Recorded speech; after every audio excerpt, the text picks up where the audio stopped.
frankly, ladies and gentlemen, having messed up Stupid the Game Show in the first week, we thought we'd better use the suits for something. So here I am, putting on a little bit of glitter for my annual look at the advertising industry. They've been mentioned tonight. I'm looking at them again. I know I mention them every year, and every year they change. They've got harder and they've got tougher, ladies and gentlemen. I can remember a couple of years ago, I stood on this very stage taking the mick out of nice little products with stupid little adverts. Like your Weetabix ad, how we're going to advertise Weetabix, pretend they're a bunch of skinheads. Fair enough, you knew where you were. Even the terminal mind crap of the shake and vac woman, you knew where you were. These days, what do they have? They don't have nice little ads for nice little cosy products. They have enormous 2-minute video adverts, like feature films, for multinational companies. Why do they advertise multinational companies? I mean, what are they trying to get us to do? You're not going to sit on a sofa thinking, oh, I must go out and buy a British Petroleum product sometime. I mean, what are they trying to say? They're trying to say, we got loads and loads of money, as Harry would say. We're very rich and you're not. The Hanson Trust, a company from over here doing rather well over there. We don't flipping care. You're not going to give us any of the money, are you? Why are you sitting there showing off? Nobody in this room, nobody in the whole of the country gives a flying bonk that last year ICI made enough carpet fibre to ring the world nearly 3 times. It is an entirely meaningless, boring, pointless thing to be told. I mean, imagine if you were at a dinner party and you got sat next to a stranger and a person said, hello, you don't know me, but did you know last year ICI made enough carpet fibre to ring the world 3 times? You'd be cutting your wrist with a butter knife, wouldn't you? Bored out of your mind. I'll tell you another thing. I'll tell you another thing about the lies in adverts. They don't tell you how wide the strip of carpet is. So it's a meaningless statistic. I mean, the carpet on top of my old grand's toilet would ring the world 3 times if they cut it up thin enough. They don't only advertise multinational companies, they advertise whole towns. They're trying to get one section of the community to move from one naffed-up dump to another naffed-up dump, right? I mean, like Peterborough. The Peterborough adverts are a laugh, eh? I wonder what the walking Filofax who came up with that advert was taking. Oh, we're going to advertise Peterborough? I know, let's dress Roy Kinnear up as a Roman soldier. Well, it's brilliant, isn't it? Stands to reason. I mean, it certainly made me want to pack my bags and relocate, wouldn't it, you? Of course it would. There are so many strange, new, yuppified. Everything is overindulgence. Everything is about how rich you can possibly be. You know, like the new Renault family. Of course, I always take the mick out of the Renault family. The old days, it used to be the sexist ad where the husband says, you know, I've got a new job and he hasn't told his wife. But these days, the Renault family have got right on, you see. They've gone all groovy and feminist because it's the woman what gets the job. Isn't that marvellous? Well, right on, sister. And she rings up her husband to say she's got the job. That stupid woman who lost the job on Cat's Eyes because her voice was too irritating. And she rings up, and how does she say that she's got the job? She says, darling, you know that woman you had breakfast with. You won't be seeing her so much anymore.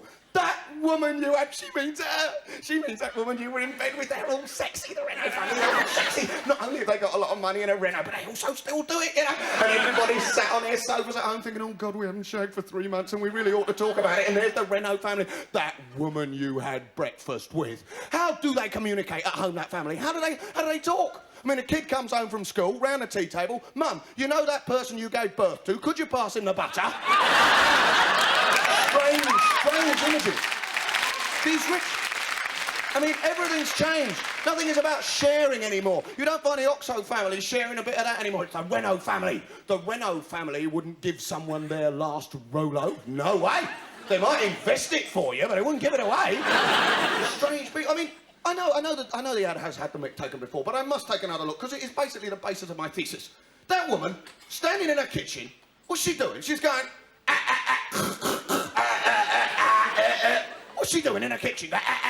When she's been giving her husband a bit of relief before the dinner party and got her hair stuck in the back of her throat.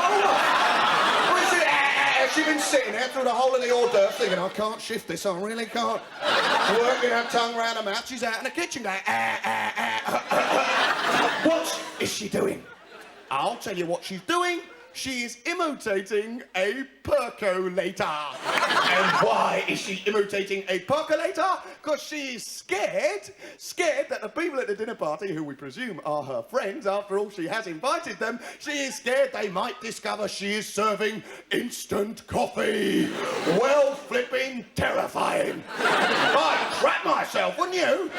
She's going, I mean, she's not remotely worried that her friends might poke their head round the kitchen door and realise she's gone out of her mind. She goes, just like, what's it? So, finally, she gets the coffee, mate. It doesn't sound a bit like a percolator. I've got a percolator. I mean, if it sounded like that, I'd sling it out. It sounds like a flatulent elephant. I've got the coffee out of a farting elephant. Is that all right, everybody? She brings the coffee through and she hands it round, and this is where I come to my point. Because there's this woman there, she's sort of smug and plump. Doesn't matter that she's plump, but just to locate her, in your mind, she's all plump. And she gets the coffee off her friend, I presume her friend, the hostess. Gets the coffee, she goes, lovely coffee. Anyway, as I was saying. No, thank you, nothing like that. Just, lovely coffee. Anyway, I was saying. Nothing. This woman has been in the kitchen, imitating a percolator for 25 minutes. Her friend can't even say thank you.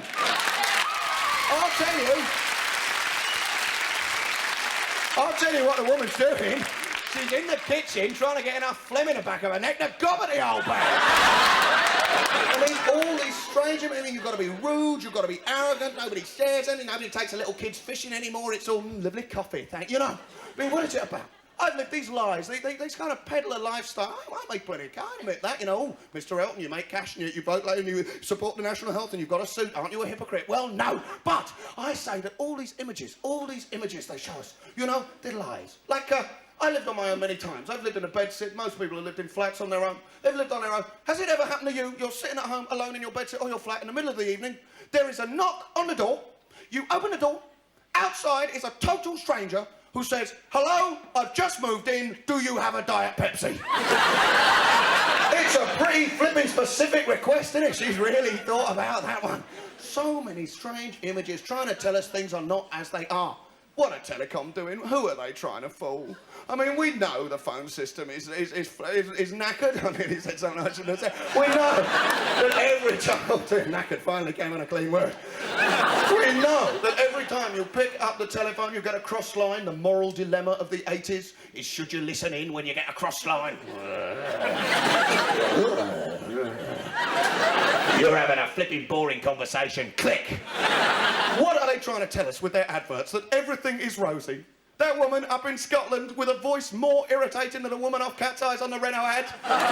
Every time I phone my daughter in Kent, the line goes all fuzzy. Well, of course it goes all fuzzy. Of course it goes all fuzzy. The minute the daughter in Kent realises it's the old bag on the line again, she puts the phone in the bread bin. She stood up there in Scotland. Her husband's, you know, she's a lovable granny. She's got all the blue rinse and the pearls, you know, because she's Telecom's idea of a lovable granny. We know her sort. She's the sort who'd bring back hanging for shoplifting. The only person in Scotland to vote Conservative, and Telecom have got her in the adverts. And there she is, stood in her kitchen, in her sitting room, in fact. There's the old man behind her, her husband. He's obviously dead. I mean, he doesn't move. All weekend, he doesn't move, stretched out on his sofa. He does not move. And suddenly, I ask you, when you ring up and report a fault to Telecom, what happens? Do they send a couple of juggernauts with motorcycle outriders round? No, they do not. Nothing happens at all. Nothing happens for 3 whole weeks. Nothing. Until you finally are forced by starvation out of the house to buy a box of cornflakes. You get back. 5 minutes later, there's a card. We called. You were out. Naff you. Ladies and gentlemen, we're going to have to cut this one short. There was a point to it, but maybe we'll have it next week. Will you please welcome